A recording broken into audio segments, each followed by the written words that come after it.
বাংলাদেশ সরকার বলেছে যে বাংলাদেশে কোনো সমস্যা নেই, সেজন্য ইটালিয়ান বর্তমান সরকার প্রবাসী বাংলাদেশিদেরকে দেশে পাঠিয়ে দেবে। ঠিক এমনটাই ডিসিশন নিয়েছে বাংলাদেশ, ক্যামেরুন আর মিশরের সাথে, যেখানে যেই দেশের সরকার বলছে যে আমাদের দেশে কোনো সমস্যা নেই, রাজনৈতিক কোনো অস্থিরতা নেই, কোনো যুদ্ধ নেই, আমাদের দেশ স্বয়ংসম্পূর্ণ এবং আমরা ডিজিটাল দেশরূপে নিজেদেরকে প্রতিষ্ঠা করছি।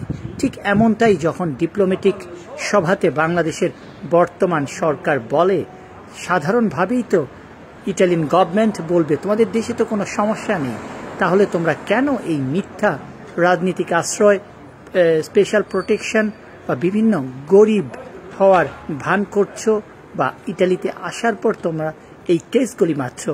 এতে তো বাংলাদেশ সরকারের বদনাম হচ্ছে।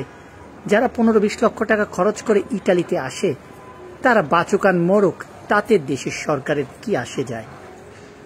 বাংলাদেশের সরকার তো চাইবে পৃথিবীর ইউরোপ আর আমেরিকাতে বাংলাদেশের ডিপ্লোম্যাটিক যে মিটিংটা হয় সেখানে তাদের চেহারাটা খুব সুন্দর থাকুক, ভালো ভালো উপহার পাক, আর বাংলাদেশ সম্পর্কে অনেক ভালো ভালো কথা বলতে। কিন্তু যারা ইটালিতে আসছে, ইটালিতে যারা থাকছে বা কেস যদি পজিটিভ হয়, কোটি কোটি ইউরো তারা দেশে পাঠাচ্ছে, সেটা চিন্তা করার সময় কিন্তু বাংলাদেশের কেউ নেই। এই জন্যই নতুন যে আইনটা পার্লামেন্টে হয়েছে, আগামী কিছু দিনের মধ্যেই এটা কার্যকরী হবে। যারা ইটালিতে রাজনৈতিক আশ্রয় বা বিভিন্ন ধরনের পলিটিক্যাল আশ্রয়ের জন্য আবেদন করবে, তাদের সেই আবেদনটা নেগেটিভ হওয়ার সাথে সাথেই তাদেরকে বাংলাদেশে চলে যাবার আবেদন করবে। আর সেটা যদি তারা মানতে রাজি না হয়, তাহলে সেই আইনের অধীনে তাদেরকে জেলে পর্যন্ত যেতে হতে পারে।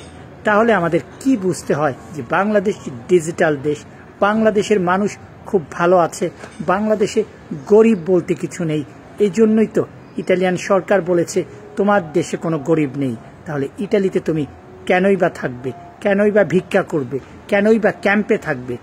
এই সব আর চলবে না, নিজের দেশে ফিরে যাও।